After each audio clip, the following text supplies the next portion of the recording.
누구나 한 번쯤 들어봤을 법한 베스트셀러 부자 아빠, 가난한 아빠라는 책입니다. 재테크 분야에서는 바이블 같은 존재라고 할 수 있죠. 그만큼 오래되기도 했고 수많은 사람들에게 영향을 준 책이기도 합니다. 저자 로버트 기요사키는 일본계 미국인 4세대로 하와이에서 태어나고 자랐습니다. 어린 시절 아버지가 하와이주의 교육감으로 근무하면서 교육 수준이 높은 지역에서 자라게 됩니다. 하지만 정작 자신의 아버지는 학교 선생님이었지만 평생 직업으로는 삼을 수 없다는 걸 깨닫고 경제적 자유를 얻기 위한 방법을 모색하기 시작합니다. 게다가 그의 친구 마이크 역시 비슷한 상황이었기 때문에 둘은 돈 버는 법에 대한 이야기를 자주 하게 되죠. 그래서 결국 부자 아빠에게서 배운 교훈들을 정리하여 부자 아빠 가난한 아빠를 집필하게 됩니다. 또한 우리나라에서도 1997년 IMF 외환위기 당시 많은 사람들에게 희망을 주었으며 2000년대 들어서는 한국형 자기계발서 열풍을 일으키기도 했습니다. 이후 10년 주기로 개정판이 나오면서 꾸준히 사랑받고 있는데요. 특히 요즘처럼 투자 광풍이 부는 시대엔 더욱 주목받는 책이라고 할 수 있습니다. 오늘 살펴볼 부자 아빠 가난한 아빠의 첫 번째 챕터는 바로 쥐경주입니다.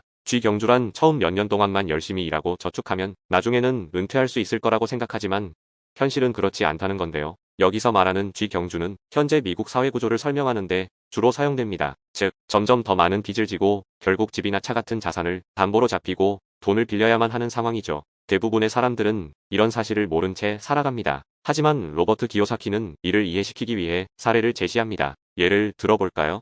만약 당신이 평생 동안 번 돈을 한 푼도 쓰지 않고 모두 은행에 예금했다고 가정해봅시다. 그리고 그 돈을 가지고 1달러짜리 지폐 1000장을 사서 그것을 다시 증권회사에 가서 주식 투자를 했다고 해보죠. 물론 배당금도 받지 않고 주가가 오르든 내리든 신경 쓰지 않았다고 합시다. 그럼 20년 후엔 어떻게 될까요? 100배 오를까요?